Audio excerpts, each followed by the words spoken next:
Buenos días. Buenos días. Eh, bueno, vamos a empezar. ¿Arranco yo, te parece, Mariano? Dale. Eh, acá está. Bueno, le estaba contando un poco a... ¿En qué me trabé? Eh, un poco a Napoli, que mi idea de hoy es darles lo que son los ciclos de motores. Obviamente el análisis termodinámico. Yo lo que Dale. les dije desde el principio de año es que todos estos temas, todos los temas que vamos en la materia, están todos relacionados uno con el otro. Entonces, esta materia es una materia que está muy buena para llevarla al día, porque lo que ves lo que viste en un tema, en el otro tema lo volvés a ver. Y esto ya sería como un tema de cierre de la materia. Por ejemplo, los dos últimos temas son todo lo que es ciclos de motores, que a ustedes obviamente les recontra sirve, y después el otro tema que también está bueno, pero por ahí ustedes no tanto, que es ciclos pero de vapor. Que bueno, este año no lo di. Bueno, entonces, nosotros ya vimos todos los conceptos básicos de la termodinámica. Vimos qué es el calor, vimos qué es el trabajo, qué es la energía interna que nos permitía relacionar los tres. Vimos cómo se trabaja con gases, vimos la ecuación de estado de gases, a qué definimos un gas, vimos el primer principio, que como dije, es cuando aparece energía interna, nos permite relacionar los tres parámetros fundamentales.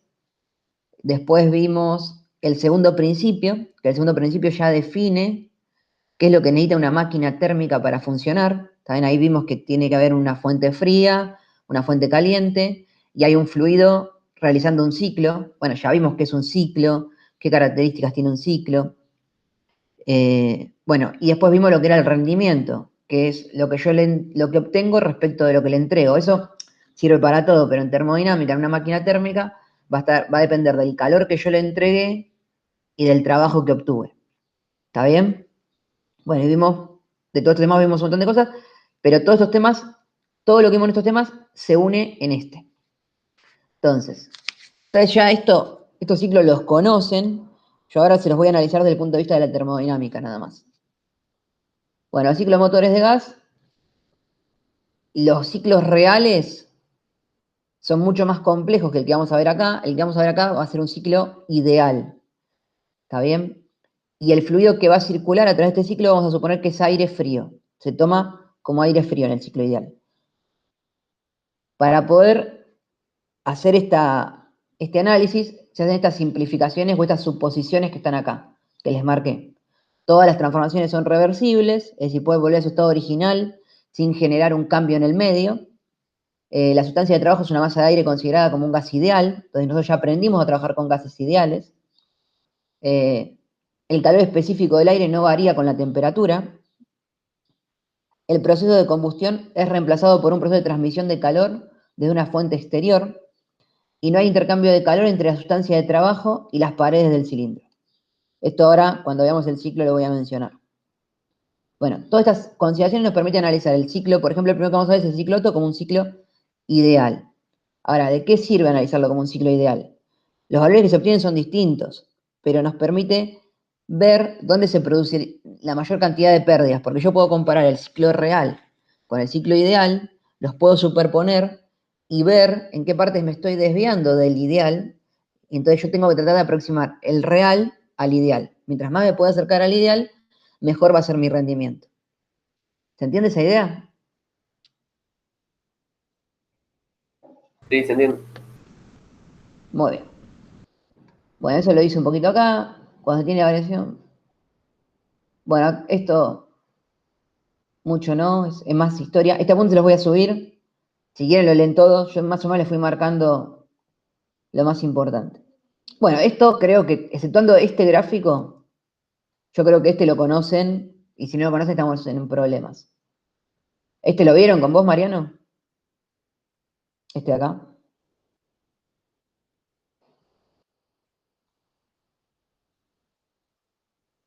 Bien. ¿Qué ciclo es este? ¿Ya lo conocen ustedes dos? ¿Se me cayó internet? No, no los escucho. Yo te veo bien, Mauro. Estás Ah, conectado. perdón. Bueno, este es el ciclo Otto. ¿Está bien? Ustedes ya lo vieron, saben cómo funciona, qué es lo que hace el pistón, porque ustedes ven cuál es la posición del pistón, la apertura de válvulas. Bueno, yo no me voy a concentrar en todo eso.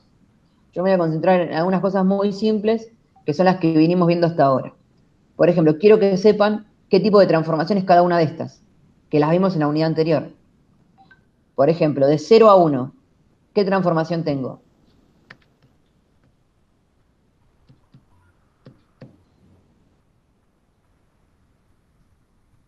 Habíamos visto que había 4 transformaciones ideales en los gases. Isocórica, isobara, adiabática, isotérmica. De 0 a 1, ¿cuál les parece que tengo?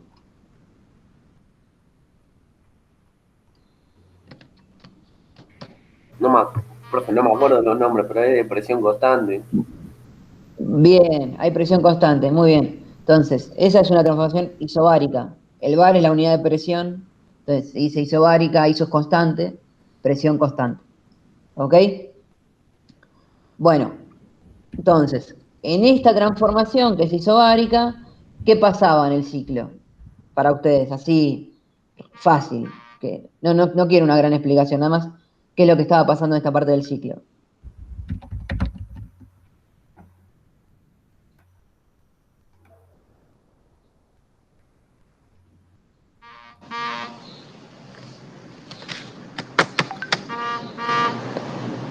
¿Qué hace el pistón? ¿Va del punto muerto superior al punto muerto inferior? ¿Es correcto eso?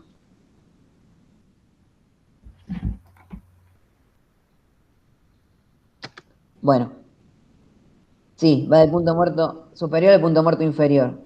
Y ahí se produce la admisión. Y después en la transformación 1 a 2 vuelve a ir del punto muerto inferior al punto muerto superior. Entonces, ¿qué produce con el combustible? Acá estamos analizando que es un aire, perdón, no es un combustible. ¿Qué es lo que pasa con el gas ideal? Lo ¿Qué le hace el compré. ciclo? Lo comprime. Y en la transformación 2-3, ¿qué es lo que pasaba? ¿Cómo la llamaban a esta parte? En lo que vieron ustedes, se lo vienen viendo en taller, en las materias de aula. Este ciclo, Expansión, profe. no, eso es en la 3-4. En la 2-1, pregunté.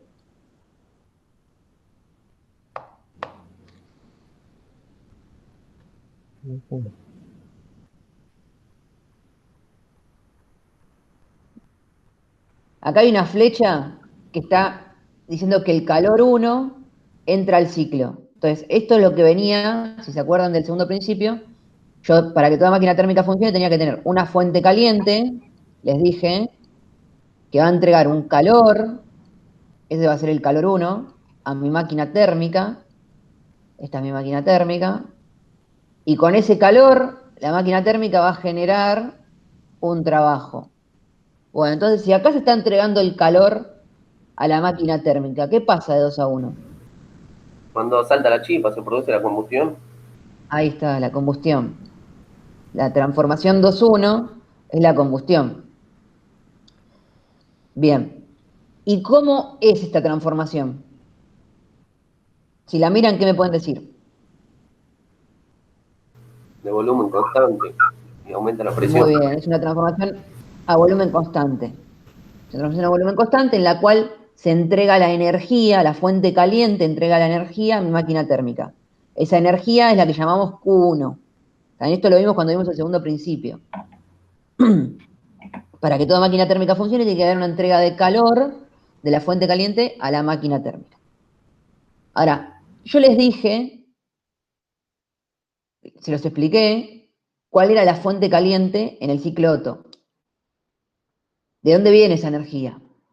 La fuente caliente es de donde logré que esa energía se libere y me la entregue a mi máquina térmica. ¿De dónde viene la energía calórica en el ciclo Otto? Combustión interna. ¿Cuál es mi fuente caliente?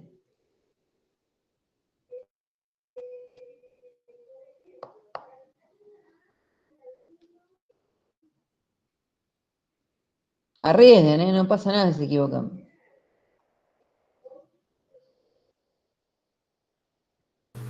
No sé, no viene de la bujía, o sea, del salto de No la se les, chispa. no se les ocurre nada.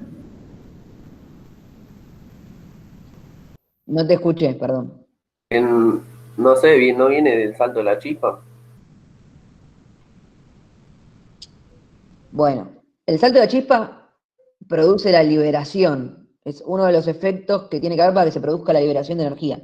Pero la fuente caliente es la que tiene acumulada, el concepto de fuente caliente es aquella que tiene acumulada la energía. La chispa no tiene acumulada la energía. No está acumulada la energía que va a permitir que la máquina térmica funcione. En un motor. ¿De dónde crees que viene la energía para que el motor arranque y funcione?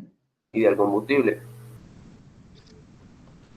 Del combustible, bien. Entonces, en la vida real, en nuestros motores, la fuente caliente para nosotros va a ser el combustible, porque es el que tiene acumulada la energía. Yo después, por medio de la compresión y de esa pequeña entrega de calor, produzco la liberación de esa energía. Pero la que me entrega la energía es el combustible.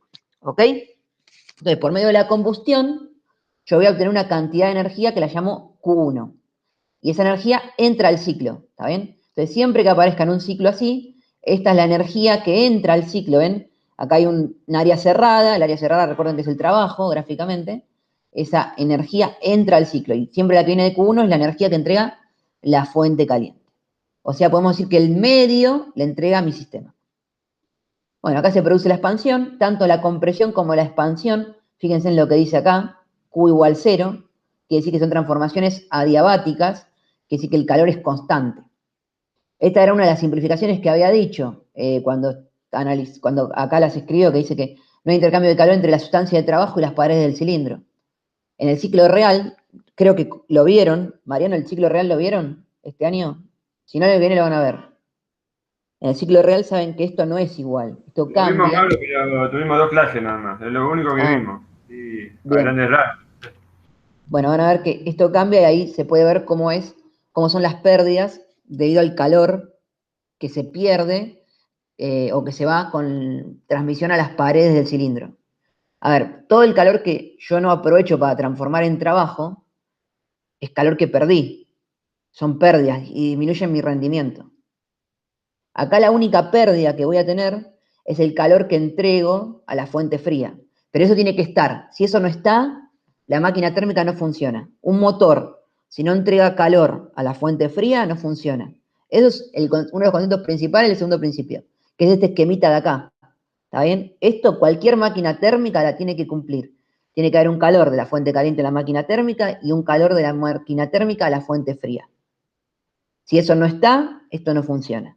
Y por esto es que el rendimiento nunca va a poder ser uno. Ni siquiera de la máquina térmica ideal. ¿Está bien? Porque ya al haber una parte de la energía que no la pude transformar en trabajo, que se va a la fuente fría, quiere decir que el rendimiento no es uno. Bueno, estábamos en la expansión y acá tenemos, ¿qué se producía acá? ¿Se acuerdan que se producía en la transformación 4.1? El escape, o sea, el- La apertura de válvula, sí, se producía. Bien. Y acá también es una transformación a. ¿Cómo era esa transformación?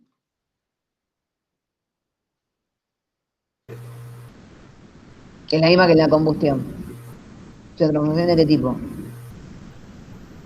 isobárica era de. No, isobárica es esta.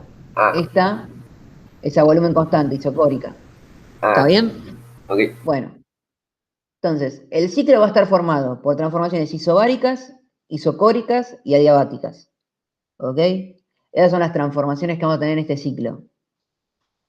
El trabajo que me va a entregar este ciclo es el área encerrada por las transformaciones, es toda esta área. Toda esta área va a ser el trabajo. Acá las dos transformaciones se superponen, tanto la de admisión como, ay, no me sale el nombre de la última, como la de barrido, se superponen, entonces no hay un área. En el ciclo real van a ver que esto tiene como, son dos curvitas así, si las vieron es algo así. Cuesta escribir con el mouse, disculpen. Y ahí se genera un trabajo, pero ese trabajo es un trabajo negativo, que me resta. Este es mi trabajo positivo. Entonces, esta área que se forma acá por las transformaciones va a ser el trabajo que obtengo, el trabajo útil que obtengo de mi máquina térmica. Bien, este gráfico por ahora no lo vamos a ver, es otra forma de representar el ciclo Otto, pero en vez de trabajar con un gráfico que tiene presión y volumen, acá estamos trabajando con entropía, que no lo vimos, perdón, temperatura y entropía. Pero este está bueno para poder ver bien las temperaturas, porque si se acuerdan de la clase pasada, le dije que las temperaturas constantes son todas curvas en este gráfico, en un diagrama PV, son todas curvas de este tipo. Esto lo vimos la clase pasada. Son todas curvas así. Entonces, por ahí cuesta más interpretar qué pasa con la temperatura en este gráfico. A medida que me movía en esta dirección, la temperatura crecía. Acá, como la temperatura está en el eje Y, lo puedo ver más fácil. Entonces, puedo ver que en la transformación 2.1, que es en la que se entrega la energía térmica, puedo ver qué temperatura tengo al inicio y qué temperatura tengo al final. Y las puedo comparar con las temperaturas que tengo en la transformación 4.1, que es donde cedo la energía que no pude aprovechar al medio, a la fuente fría. Bueno, ¿qué me interesa de todo esto? Quiero que sepan qué transformaciones hay, quiero que entiendan que acá es donde se produce la entrega de energía al ciclo, que el área encerrada por las transformaciones me da el trabajo y que en esta transformación se produce la entrega de energía que no pude transformar en trabajo a la fuente fría. Y que esto sí o sí tiene que pasar. Si esto no pasa, a pesar de que es perjudicial para nosotros, porque nos disminuye el rendimiento, la máquina no funciona. Eso es lo que quiero que sepan. Bien. Ahora, vamos a ver, no les voy a hacer todo el análisis matemático, pero quiero que veamos de qué depende finalmente el rendimiento del ciclo Otto. Nosotros vimos, cuando vimos segundo principio, que vimos este esquemita, esto también lo tienen que saber, que el rendimiento de una máquina térmica, como ya se los dije, va a depender del trabajo que obtengo dividido la energía que entregué, el calor 1. ¿Está bien? Mientras más cercano esté a 1, quiere decir que más cantidad del calor entregado estoy transformando en trabajo. Si los dos fueran iguales, me da un rendimiento 1, pero nunca puede ser, porque siempre una parte de ese calor se me va en el Q2. ¿Hasta acá venimos? Sí, sí, por favor. Bueno, supongo, vamos. Acá hay algo importante. Esto sí no lo vimos, por ahí lo vieron en motores. Relación de compresión. Esto puede ser que lo hayan visto. ¿Está bien? La relación de compresión va a ser la relación que hay entre los volúmenes. El volumen 1 y el volumen 2. El volumen que tengo en el cilindro, en el punto muerto inferior, cuando el pistón está en el punto muerto inferior, y el volumen 2 es el volumen que tengo en el cilindro cuando el pistón está en el punto muerto superior. ¿Ok? Y la relación de compresión es la relación que tengo entre esos dos volúmenes. A mí me lo han explicado de esta manera, es la cantidad de veces que el volumen 1 entra en el volumen 2. No sé si esa es la forma que lo suelen dar. Yo sé que estos motores lo ven. Bueno, tomando esto, vamos a hacer todo un desarrollo que, como le dije, no se los voy a dar, ni tampoco se los voy a pedir que lo sepan, y vamos a llegar a una fórmula para calcular el rendimiento térmico del ciclo Otto que va a estar en función de esto, de la relación de compresión. Bueno, vamos a ver cómo arranca, que eso sí lo pueden llegar a interpretar. Nosotros vamos a ver que la cantidad de calor suministrada por la fuente caliente, que eso pasaba en esta transformación, en la 2.3, que es una transformación isocórica a volumen constante. Entonces, en una transformación a volumen constante, yo les dije que el trabajo, ¿cuánto vale?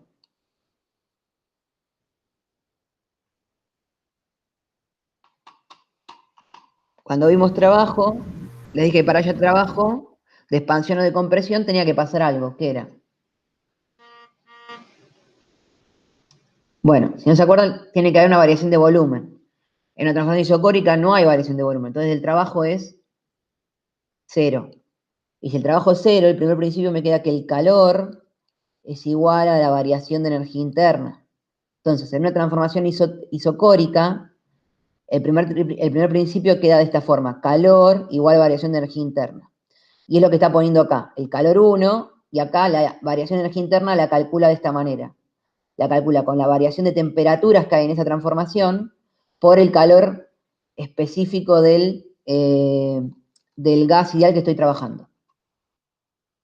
Y después hace lo mismo con el calor 2, el calor que, ahí me salió mal, perdón, el calor que entrego a la fuente fría.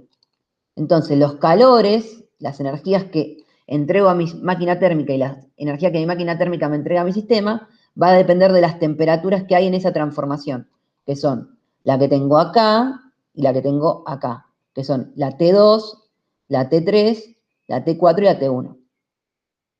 Si miran en este gráfico, que es más fácil de observar, van a ver que obviamente T3 es mucho más grande que T4 y que T1. Entonces, la diferencia, el delta T que voy a tener de T3 a T2, va a ser mucho más grande que el delta T que tengo de T4 a T1. Está bien, el delta T va a costar, pero fíjense en que acá es este pequeño salto, y acá el delta T es todo esto. Entonces, la Q1 es mucho más grande que la Q2. ¿Ok? Porque fíjense en que la CB es constante, vale siempre lo mismo, y lo que varía entre Q1 y Q2 es esto, el delta T. Como el delta T que se produce acá es más grande, la cantidad de calor 1 es mucho más grande que la cantidad de calor 2, y lo cual tiene lógica, porque esta es la que yo voy a entregar a mi máquina térmica para que transforme en trabajo, y la Q2 es la que no pude transformar en trabajo. Yo quiero que esta sea lo más chico posible. Mientras más chico sea esta, mejor es mi rendimiento. Entonces plantea esto, después plantea la fórmula de rendimiento como la vimos, trabajo sobre Q1, esto se los expliqué, pone el rendimiento en función de los calores, y después ya lo empieza a complicar. En realidad hasta acá lo podrían entender, pueden entender todo, pero bueno, hasta acá no es tan complicado. Esta fórmula la vimos, esta también la vimos, estas dos las vieron. Y después lo que hace, como acá definió que es igual Q1 y acá definió que es igual Q2, lo reemplaza y pone el rendimiento en función de las temperaturas. Y después sí reconozco que lo empieza a complicar bastante, empieza a reemplazar, a reemplazar, a reemplazar,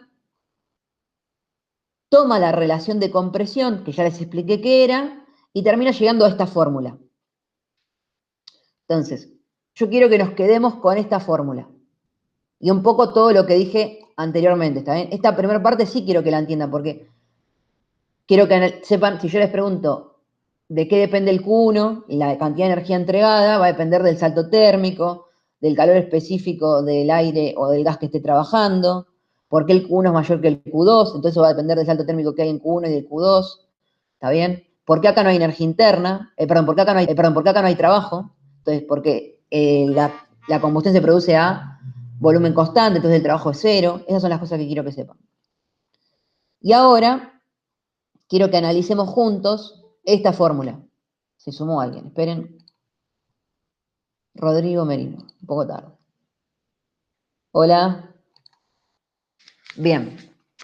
Llegamos a esta fórmula que es el rendimiento térmico del ciclo Otto en función de la relación de compresión. ¿Ok? Fíjense que acá son todas constantes y la única variable que tengo es la relación de compresión, que va a depender de los volúmenes que tengo en mi punto muerto inferior y mi punto muerto superior. Entonces, yo acá traté de escribir algo. Puse, si la relación de compresión aumenta, ¿qué pasa con el rendimiento? Miren la fórmula y contéstenme. Yo aumento la relación de compresión. ¿Qué va a pasar con el rendimiento térmico del motor?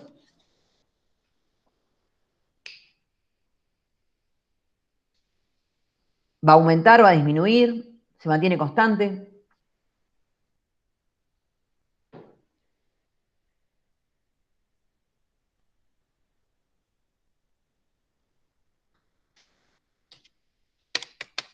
¿Están? Aumentan. Muy bien. Si yo aumento la relación de compresión, el rendimiento aumenta. ¿Por qué? Matemáticamente, ¿no? ¿Por qué? Si yo aumento esto, en esta fórmula el rendimiento aumenta. Si ustedes miran, acá tengo 1 menos todo este término. ¿Ok? Entonces, mientras más grande sea el término de acá abajo, el denominador, esto va a tender a disminuir. Mientras más grande sea este número, todo este término va a ser más chiquito. Y mientras más chico sea este número, esto va a tender más a 1. ¿Se entiende? Le resto menos al 1. Entonces mi rendimiento es mayor. Entonces yo para poder mejorar el rendimiento térmico de un motor, de un ciclo Otto, lo que puedo hacer es aumentar la relación de compresión. Ahora, sabemos que no se puede, porque les dije que nunca puedo tener un rendimiento 1. Pero si este rendimiento, si la relación de compresión tendería a infinito, ¿está bien? La aumento, la aumento, la aumento. ¿Cuánto vale el rendimiento?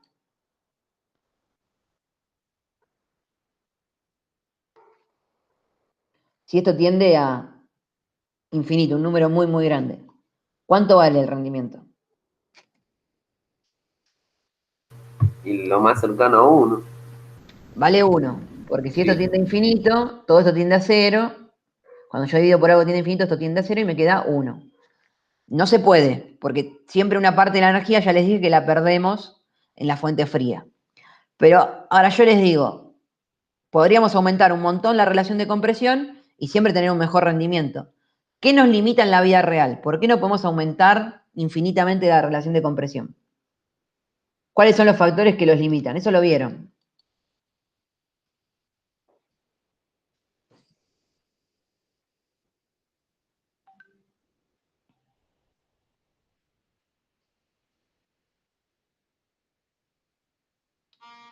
Bueno, uno de los factores que los va a limitar, que por ahí es el que podemos analizar más que nada en el ciclo ideal, es en nuestro caso el gas ideal, o en su caso el combustible. Si ustedes comprimen mucho el combustible, ¿qué le puede pasar al combustible? Se autoenciende. Bien, se va a encender, se va a producir la combustión del combustible antes del momento que tiene que saltar la chispa. ¿Está bien? Todos los combustibles tienen un octanaje que define la relación de compresión a la cual se puede someter ese combustible. Entonces, si yo puedo trabajar con un combustible de mayor octanaje y lo puedo comprimir más, podría aumentar el rendimiento térmico de mi motor, por ejemplo. Bueno, eso es un poquito lo que les dice acá. ¿Está bien? El valor del rendimiento del ciclo Otto será tanto mayor cuanto mayor sea la relación de compresión, que es lo que estábamos diciendo. Mientras más grande la relación de compresión, más grande el rendimiento, dependiendo solamente del estado de relación y del valor del coeficiente K de la diabática. Esto no nos importa por ahora, que variará según el combustible utilizado. En las máquinas reales, la relación de compresión tiene límites determinados por la particularidad detonante del combustible o número de octanos o de octanaje, que es lo que estábamos hablando. ¿Está bien? Entonces, acá vimos de qué depende el rendimiento térmico del ciclo Otto, qué hay que hacer para mejorarlo y qué es lo que nos limita en la vida real poder aumentarlo indefinidamente. ¿Está? Hay muchos más ciclos, pero me parece que por ahora lo voy a dejar acá hoy. ¿Está bien? Después, si quieren, arrancamos con el ciclo diésel, que creo que también lo conocen y es muy parecido al ciclo Otto, pero bueno, traten de leer un poco esto y la semana que viene vemos el ciclo diésel. Bueno.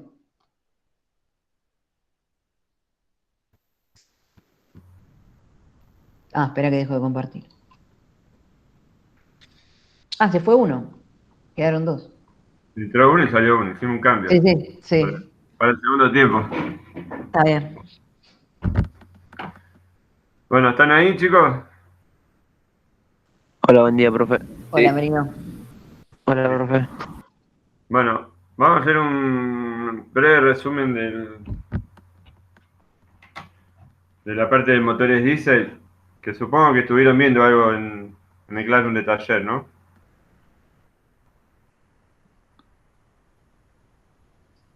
¿Estuvieron viendo? Yo no lo vi, profe. Bueno, vamos a empezar por acá.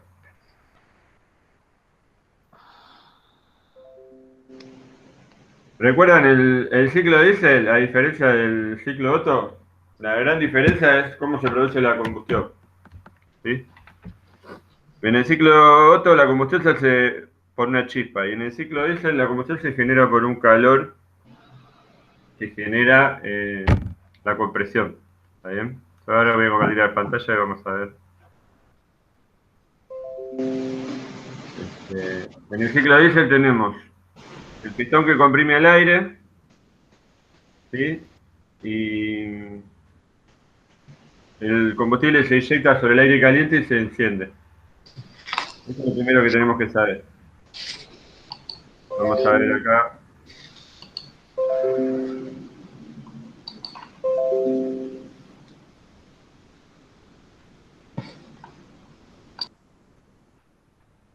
Esto está filmado con una cámara ultra rápida. Acá el pistón ya comprimió, el aire está caliente y el combustible empezó a ser inyectado adentro del cilindro, ¿sí?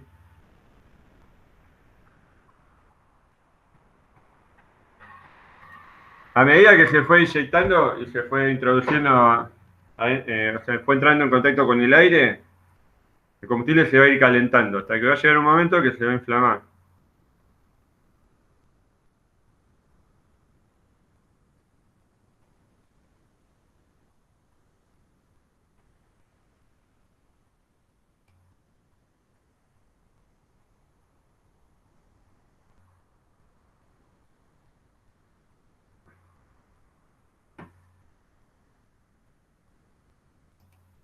Sí, que estamos... Ahora lo vamos a ver bien. Esto que vemos acá es la presión adentro del cilindro a medida que está girando el cigüeñal, ¿sí?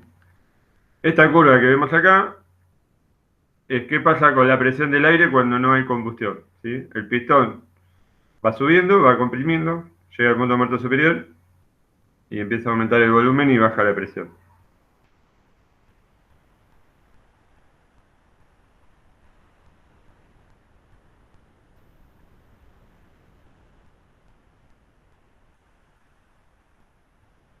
Estoy adelantando para hacer rápido. Bueno, esto que está acá viene la compresión, acá se inicia la inyección y acá se va a iniciar la combustión. Este periodo, desde que se inicia la inyección hasta que se inicia la combustión, es lo que se llama retraso descendido o el tiempo dice.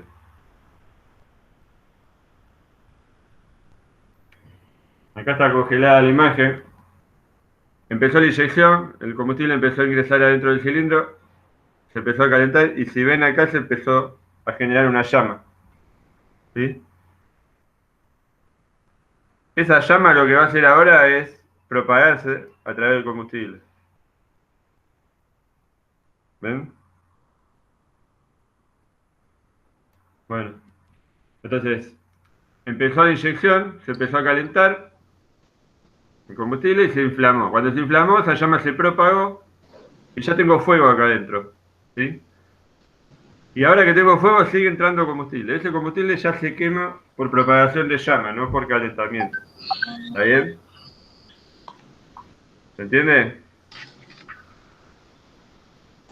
Sí, profe. Ahora, vos al principio comprimiste para generar las condiciones para que se prenda sin entrega de calor. Sin entrega. Exactamente.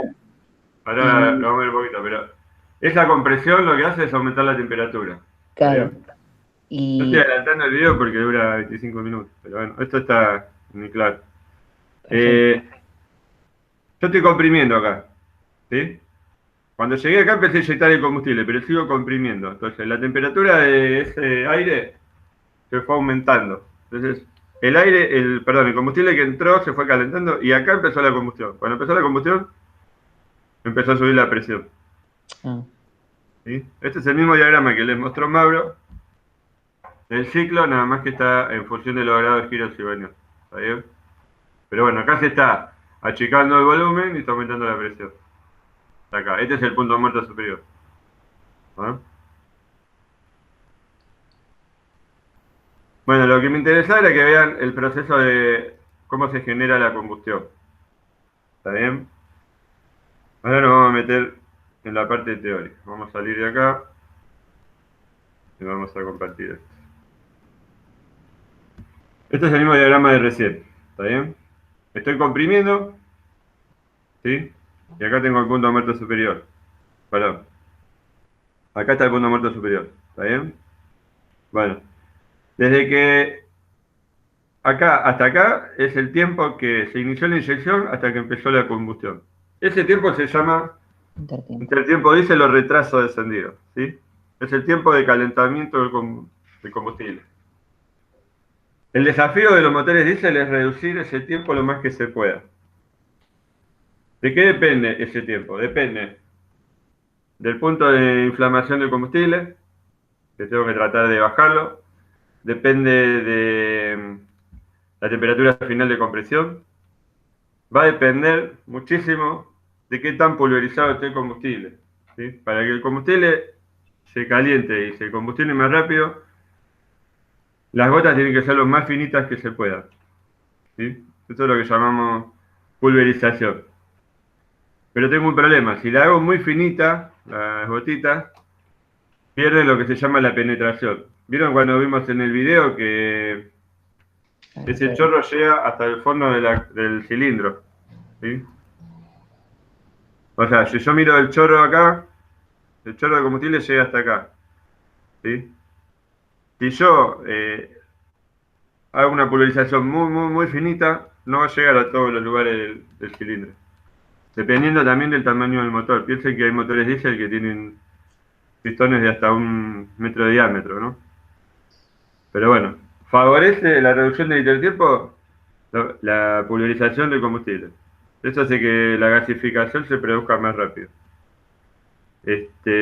Otra cosa que va a influir es el tipo de combustible. Una de las propiedades del combustible la medimos con un número que se llama número de cetanos.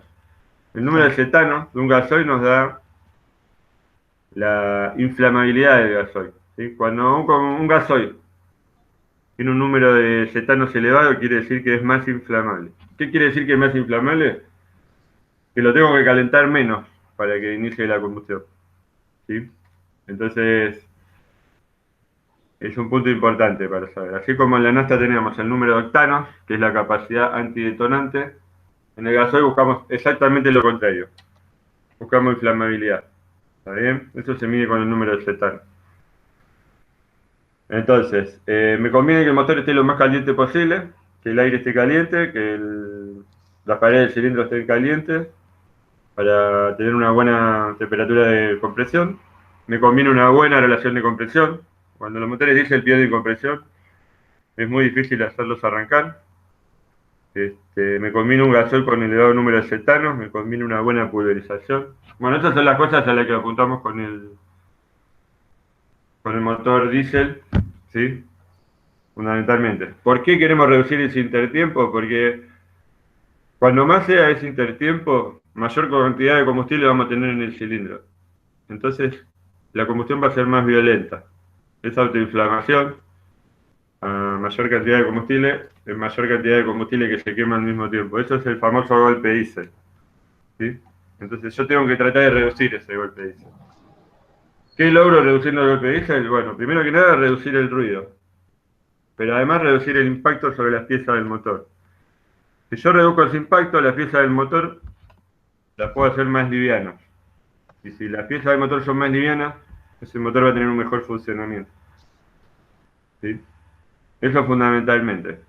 ¿Se entiende hasta acá lo que es el intertiempo diésel? Sí. Bien. El motor diésel, la principal ventaja que tiene sobre un motor naftalero es el rendimiento térmico, y tiene que ver con lo que hablaba Mauro recién. En función de la cantidad de calor que me entrega el combustible, yo tengo un mayor rendimiento. Traducido al utilitario o al usuario del motor diésel, lo que hago es ahorrar combustible, ¿está bien? Y por lo tanto ahorrar dinero. Yo con 1 litro de gasoil, en 2 autos similares, de características similares, voy a recorrer una distancia mayor que con 1 litro de nafta, ¿sí?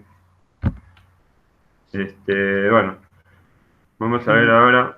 Y aparte, Sí. el gasoil es más barato, ¿no? O yo... Sí, el gasoil es más barato de producir y de fabricar, y tenemos distintos tipos de gasoil. Nosotros pensamos en el gasoil del auto, pero en la escala de destilación hay distintos tipos de destilados relacionados al diésel. Entonces, Hay gasoil muy refinado o hay combustibles más pesados como el fuel oil, que en los motores de barco se usa mucho. Es un combustible mucho más barato, mucho más, entre comillas, berreta, ¿sí? En cuanto a la calidad, pero que se usa en las grandes máquinas. Y es muchísimo más barato. Después el precio final del gasoil tiene que ver también con las... de gasoil, de todos los combustibles con las cargas impositivas que tenga. Depende del país, depende de la política de ese país. Se quiere, digamos, alentar o desalentar el uso de alguno de los combustibles, entonces se le pone más o menos impuestos. Acá tenemos un ejemplo muy claro con el GNC, por ejemplo. O sea, la mitad del costo del combustible son impuestos. Entonces, por ejemplo, ahora en el mundo está pasando que se está promoviendo el auto eléctrico. Entonces, los autos eléctricos tienen menos impuestos que los autos diésel, ¿sí? Pero no es un costo que tenga que ver con la producción. ¿Está bien? Sí. Bueno, los motores diésel se dividen en dos grandes grupos. Inyección indirecta o inyección directa. ¿Está bien? Primero buscar inyección directa. ¿Está bien? Estos son motores diésel de inyección directa. Son todos los motores grandes. Y bueno, ahora gracias a la tecnología de la electrónica, los sistemas common rail se está usando en autos también, pero mayormente se usan en motores grandes.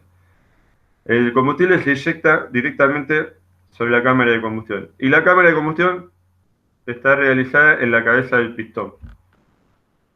¿Sí? Los motores de inyección directa tienen mejor rendimiento térmico, pero tienen un funcionamiento más brusco, son más ruidosos. ¿Sí? Se agarran cualquier máquina vial, un tractor, un camión viejo, son muy ruidosos y estas piezas son muy grandes y muy costosas. Para poder inyectar sobre la cabeza del pistón, necesito una muy buena presión de combustible. Estamos hablando de presiones de arriba de entre 300 y 2000 bares de presión, ¿sí? Eso hace que estos equipos sean muy costosos y de mucha precisión, ¿sí? Requieren mucho mantenimiento, ¿sí? Y en muchos motores de autos tenemos sistemas de inyección indirecta. En inyección indirecta, el combustible se inyecta en una precámara, se empieza a quemar acá, sale por este orificio y se termina de quemar en el cilindro, ¿sí? Para empezar vamos a tener que la cabeza del cilindro es plana, no tenemos la cámara de combustión como antes, sino que la combustión se va a iniciar acá.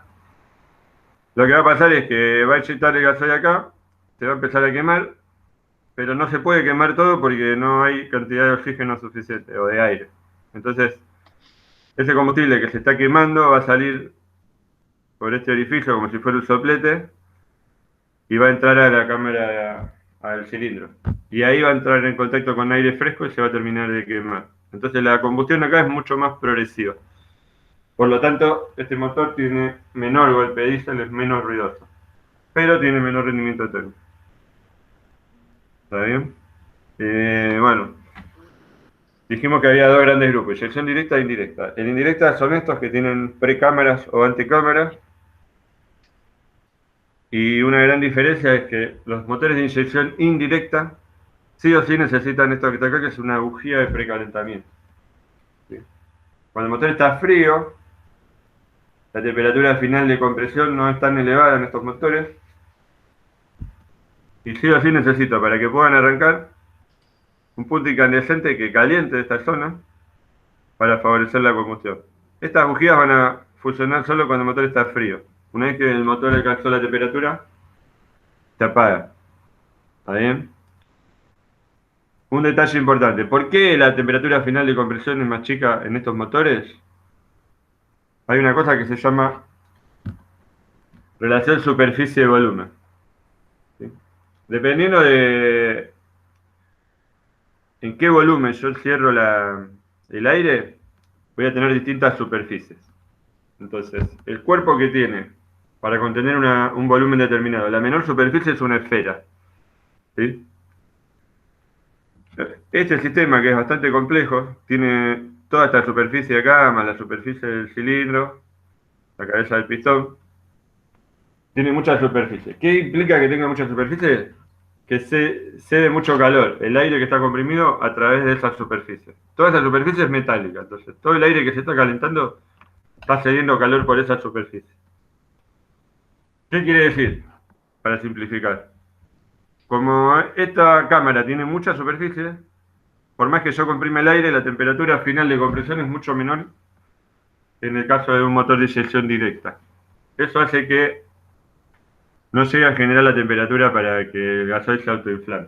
Por eso sí o sí tengo que tener estas bujías, y si estas bujías fallan, el motor no arranca. Dime. Una cosa que está bueno ahí. Yo cuando no di ciclo diésel, di ciclo Otto, pero cuando vimos justamente esto que está explicando Mariano es la parte en la cual yo le entrego el calor a la máquina térmica, está bien lo que les remarqué varias veces. Y yo les había dicho que ese calor, esa cantidad de energía que entrego, dependía de las temperaturas. Entonces, él está diciendo que la temperatura final de compresión en este tipo de motores es menor, dijiste. Claro. Entonces, la cantidad de energía entregada en este motor tendría que ser menor que la cantidad de energía entregada en uno de inyección directa. Exacto. Si vos ves la cámara de inyección directa, es más sencilla. Y entonces esta superficie es menor. Para el mismo volumen estamos hablando, ¿no? Bueno, Esta superficie es menor a esta. perfecto. Entonces, esas son las cosas que está bueno que analicen, que la verdad que pueden combinar las dos materias con esto. Yo sé que por ahí cuesta entenderlo, pero si miran la formulita, yo les dije, mientras mayor sea la energía que le entregue, mejor el rendimiento. Y vimos que la energía que iba a entregar dependía del salto térmico. ¿Se acuerdan que traté de dibujarlo? Que hice así, dije, bueno, este salto térmico es mayor que el otro salto, pero si aparte la temperatura final de esa transformación aumenta o disminuye, ese salto cambia y entonces cambia la energía. Exacto. Una de las cuestiones de por qué tiene mayor rendimiento térmico la inyección directa que la indirecta está relacionada con eso, a cómo cede el calor de la combustión a las paredes del cilindro, ¿sí?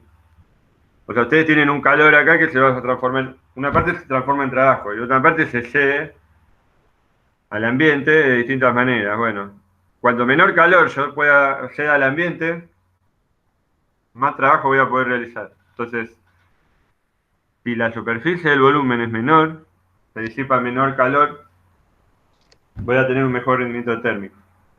Otra cuestión respecto al rendimiento térmico es la siguiente. Si tiene que ver con la máquina térmica que dibuja Mauro. Si la temperatura final de compresión es mayor, ¿sí?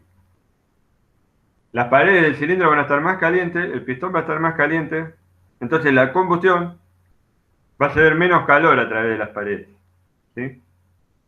Hay una cuestión práctica que pasa mucho en los talleres, es que a veces le anulamos el termostato a los motores, porque el motor calentaba, ahora le sacamos el termostato. Si nosotros sacamos el termostato, lo que vamos a hacer es que este motor trabaje frío. Entonces, en vez de estar esta tapa del cilindro a 100 grados, capaz que está trabajando a 70 grados o a 60 grados. Bueno, si esto está a 60 grados, las paredes del cilindro están a 60 grados, la combustión va a ceder más calor a través de las paredes, ¿sí? Calor que pierdo para entregar trabajo. ¿En qué se traduce esto? De que voy a gastar más combustible para hacer el mismo trabajo o el mismo trayecto con el vehículo. ¿Está bien? Además, el motor va a trabajar mal y va a tener otros problemas, pero desde el punto de vista del rendimiento térmico, se busca que el motor esté lo más caliente posible sin que se rompa, ¿sí? Los motores trabajan alrededor de los 100 grados. ¿Está bien?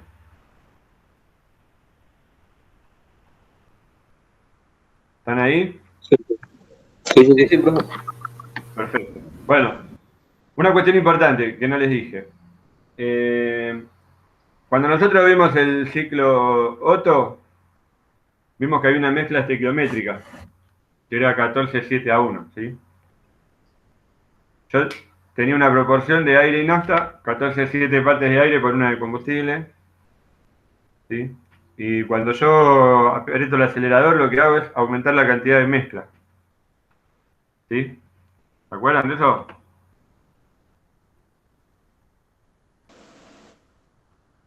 Digan sí, si ¿Cómo? se acuerdan. En el motor Otto, para que lo voy a buscar acá. Esperen un segundo. Voy a buscar el capítulo. A ver si está acá. Acá. Este es un motor naftero. Y lo que me está mostrando acá es la proporción. Yo tengo en azul 14,7 partes de aire y una de nafta, que está en naranja. ¿Está bien? Cuando yo acelero al auto, tengo que quemar más combustible. Y para quemar más combustible, introduzco más aire. ¿Se entiende? Acá dice, carga reducida es el motor andando despacio.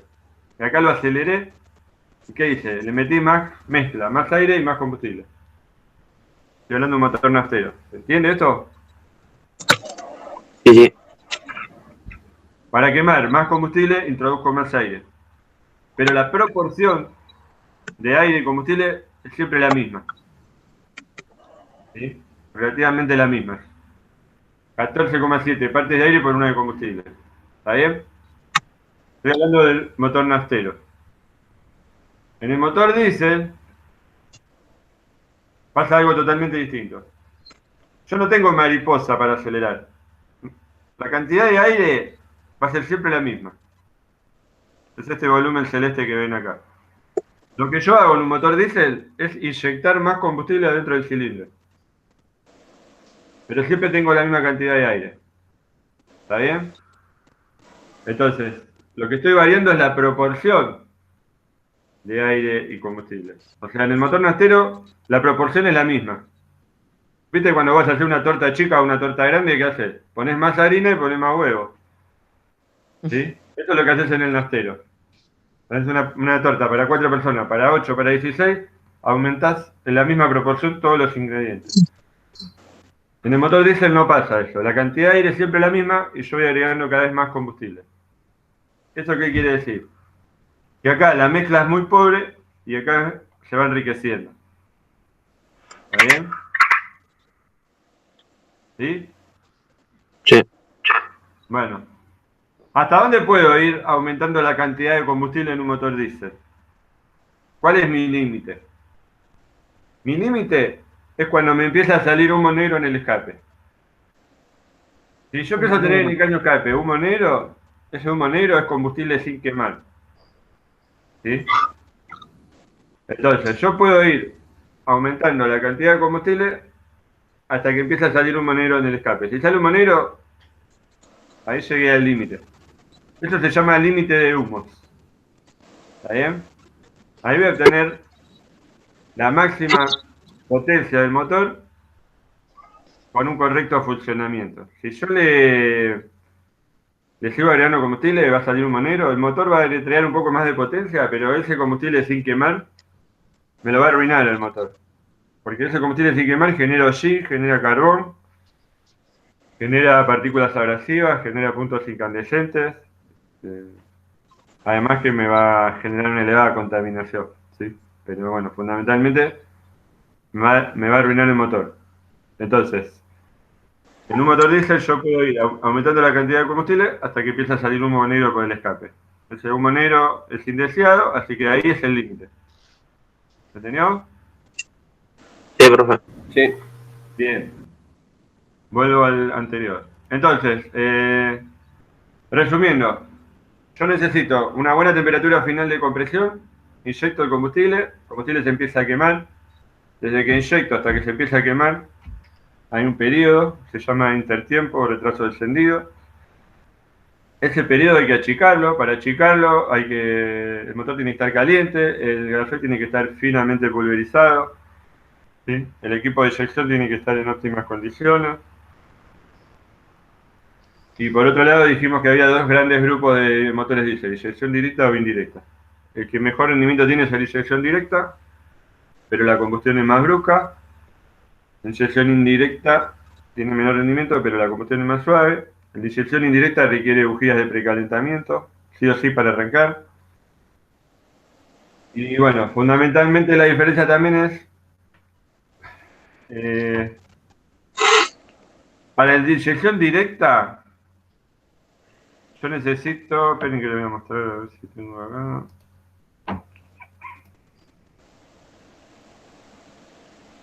No.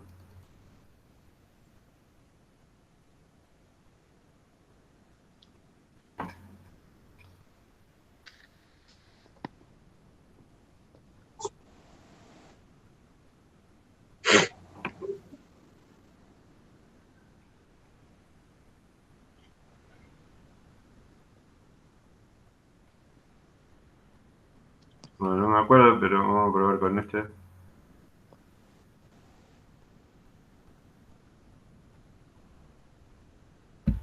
Bueno, este sería un motor de inyección directa. ¿Sí? Fíjense que tiene 8 orificios, inyecta 8 chorros de combustible. Espectacular. Este inyector tiene orificios muy pequeños y una elevada presión de inyección para que el combustible llegue hasta la pared del cilindro. ¿Está bien?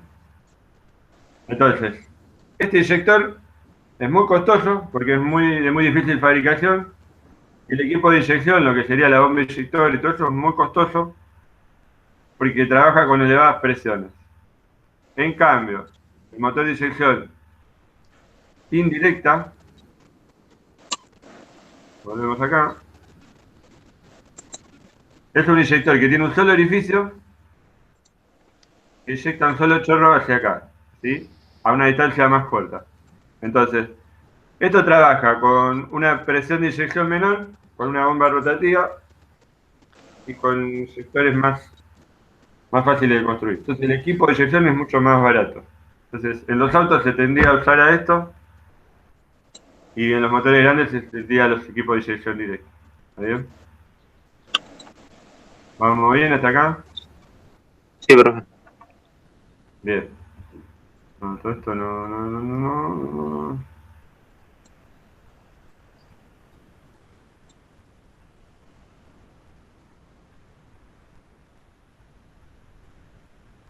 Acá tienen cómo inyecta un inyector de inyección indirecta. Es un solo chorro con un cono de poco ángulo. ¿Está bien? Y esto es un inyector de inyección directa. Tiene varios orificios y abarca un ángulo mayor. Bueno, esto se lo subí en el Claro, véanlo. Esto no interesa, no interesa, no interesa.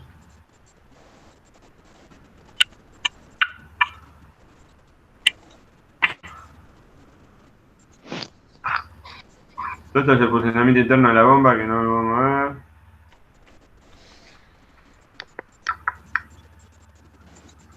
Bueno, este es un dato importante, te lo muestro para que vean.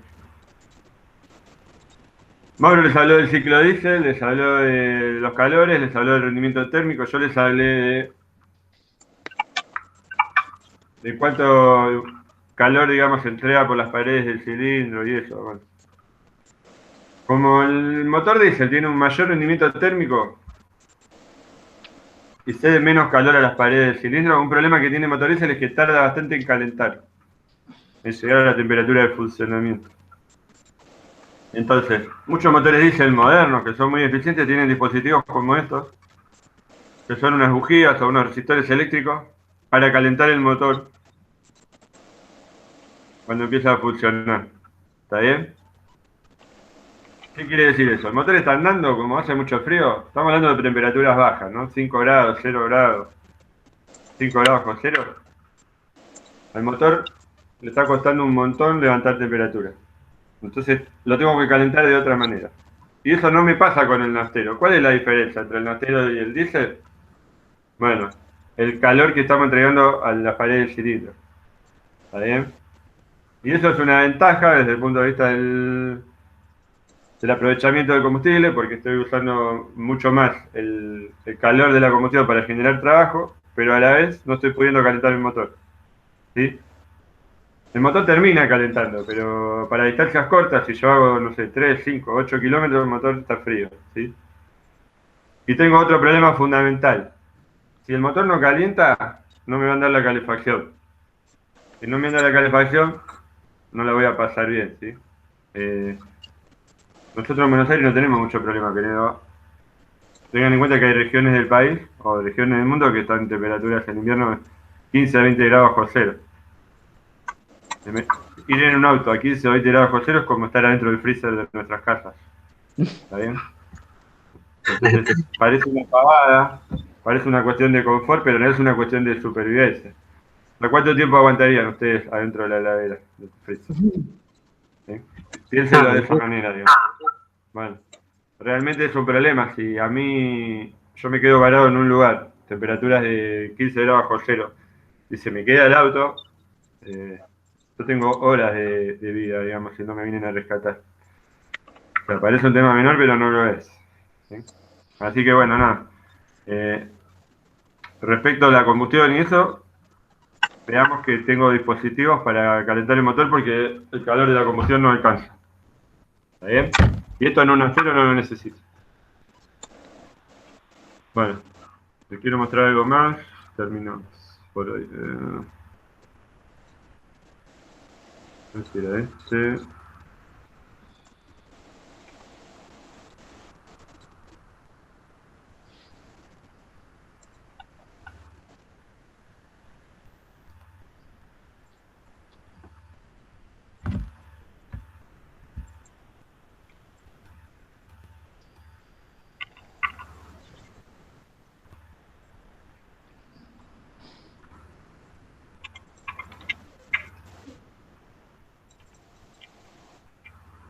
Bueno, acá está filmado el cilindro del motor de inyección indirecta.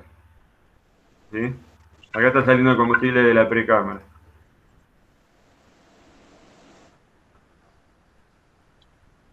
Ahora lo van a ver. La combustión se inicia acá y después sale y va hacia el cilindro.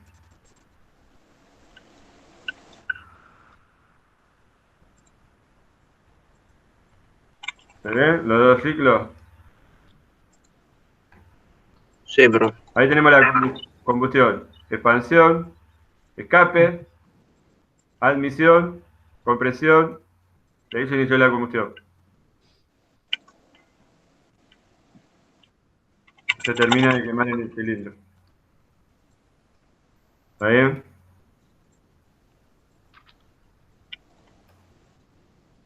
Creo que está...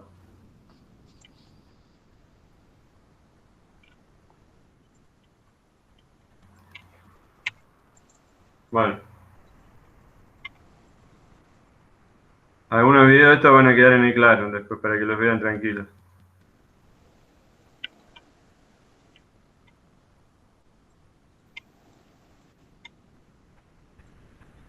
Bueno, por hoy dejamos acá.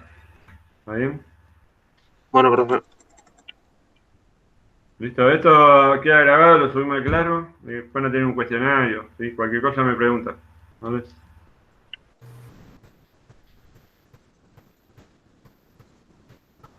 Nos vemos el jueves que viene. Nos vemos. Chao. Chao, ¿no? Profe.